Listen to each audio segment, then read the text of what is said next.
And we're back for another 10 minutes of writing. Super epic, high intensity, high octane writing schedule where we do 10 minutes of composition live in front of all the well, not live, but it's live while I'm filming it, and then you watch it, and I hope that you have fun and learn, and that we can witness the making of a good piece of music as opposed to the alternatives to that. So I've been taking like 10, 15 minute, 20 minute breaks in between these 10-minute writing sessions now because I'm trying to finish this piece with enough time before I go on tour that I could actually potentially record it for you guys so you can hear it played by humans. That would be really nice. So anyway, let's continue with it and see what happens. So last time we were working on this section here, and it was sounding like poo-poo. And when I was watching it back as I was loading it on Final Cut, I realized that I've got some errors with my accidentals here. And so I have to flat these B's. That will definitely help. And I'm going to flat this B. And I want to see what we got now that I've done that. I'm not going to play through the whole entire piece right at the beginning. I'll play through it at the end. But I just want to focus just on this section for now, and I'm going to actually take it from the section that precedes it so that I get some context. So here's measure 17, and here we go. Starting the clock, 2:28.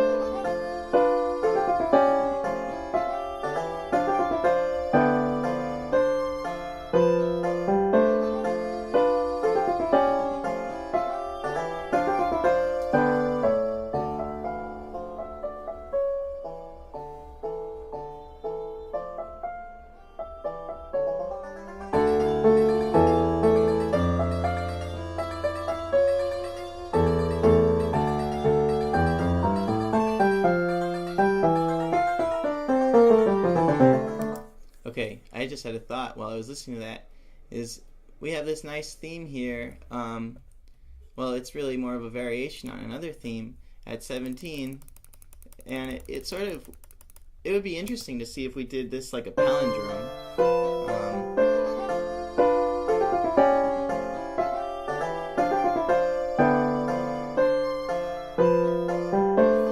If I took this theme, ba boom, ba ba boom, ba da da da da, and treated this section sort of palindromically, where we have this first part, then we have this second part, and then the first part again. So it's the same backwards and forwards, sort of the same backwards and forwards. There will be some things that are different. For example, everything except the violin. But I want to see what happens here. So I'm going to put that there, and that wasn't good to do.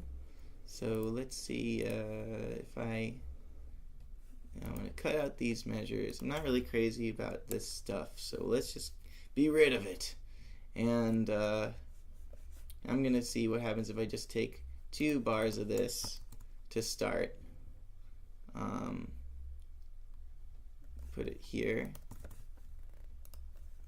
Alright. And I'm going to actually put it in the piano because you'll notice the piano note's already close to that, so it's not like a huge leap. And then here we've got da-da-na-na-na-na-na. What if we had that happening in the violin? I wonder what will happen if we put it like this, even down an octave. Because I don't want it to be super high and crazy yet, because that's already what's happening in the banjo anyway. I want to have some room for growth here, and also want to stay within the range of the violin. So this is within the range, but I don't know what would be easier to play. Probably this, because this is an open G string, and then we'll be jumping up to this E from an open string. That's an easier leap for a person to make, I think. Alright, so this is starting at measure 30 now. Let's see what we got.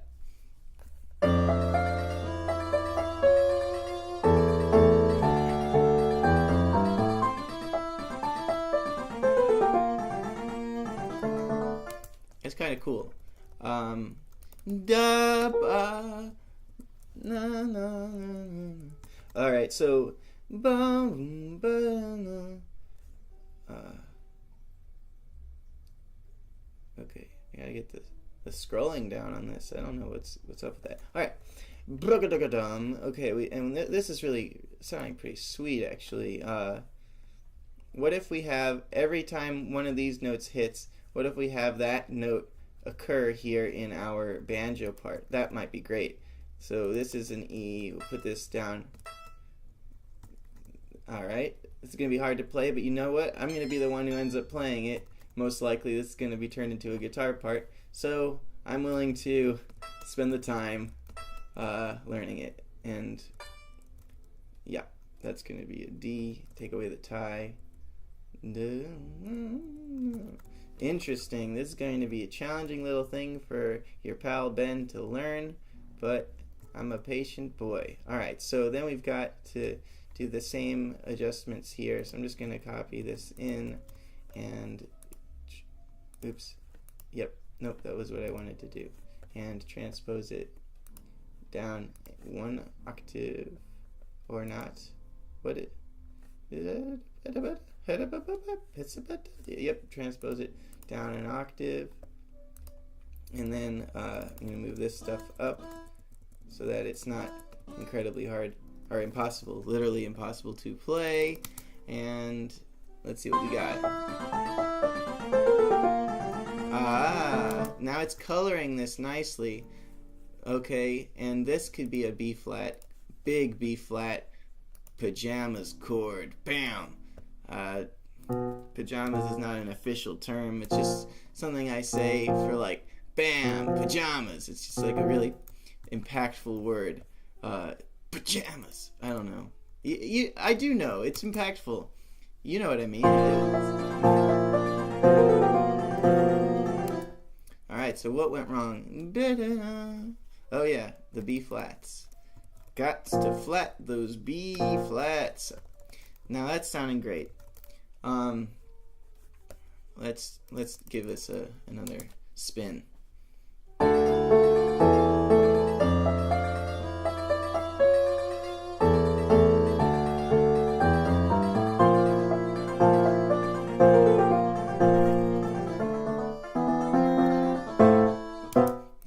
That to end now. It's just so pretty. So I'm gonna do this twice, 2 more bars. I don't mind being predictable here with the four bar phrases thing. If it sounds good, it sounds good. All right.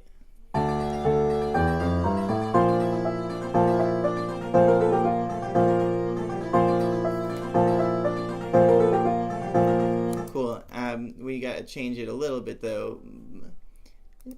Make it maybe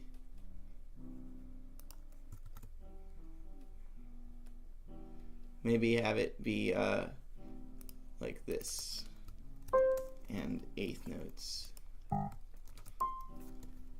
Dun, dun, dun, dun, dun, dun. And then this could be dun, bum, bum, bum, dun, dun. Octaves here too, and this could be different. This could be just this banjo part here. And now let's see what we've got.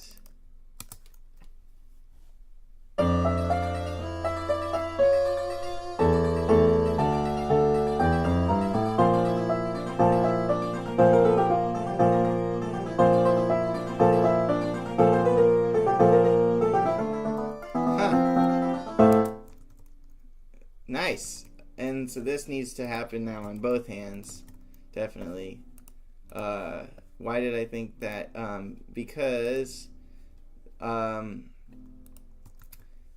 this right hand part is so strong. To have it just suddenly be no right hand and all just one hand seems to be anticlimactic. And I also do want this to crescendo. triangle. And then we've got, things are looking pretty good. Now let's check our dynamics. What's going on? Mezzo piano here. And then forte. We do want it to be that way, but then here we'll tell our pal, the banjo, you're allowed to be forte too.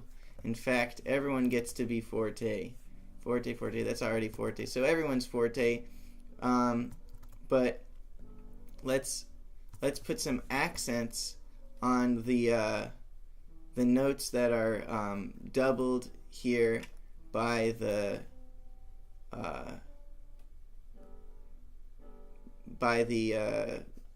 piano, right hand. Okay, accents, accents, accents. So we've got this guy, accent him with one of these, yeah, and one of accent here, and an accent.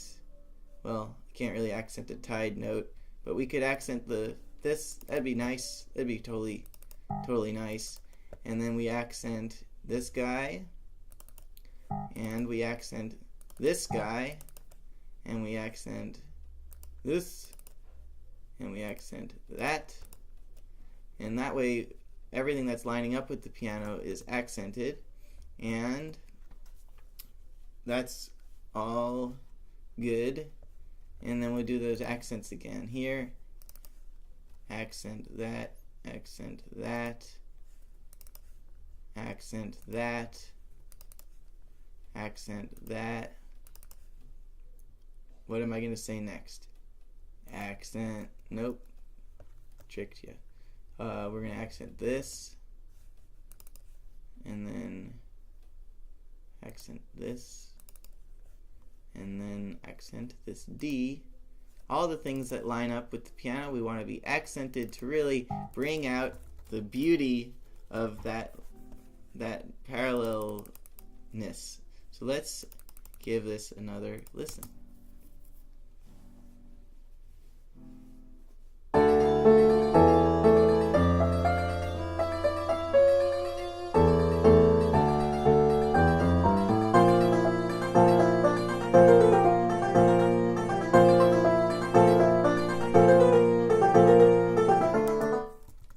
That's really great. It kind of makes me want this to be like a more substantial section, just for it to last longer. And I definitely want to have these be octaves too.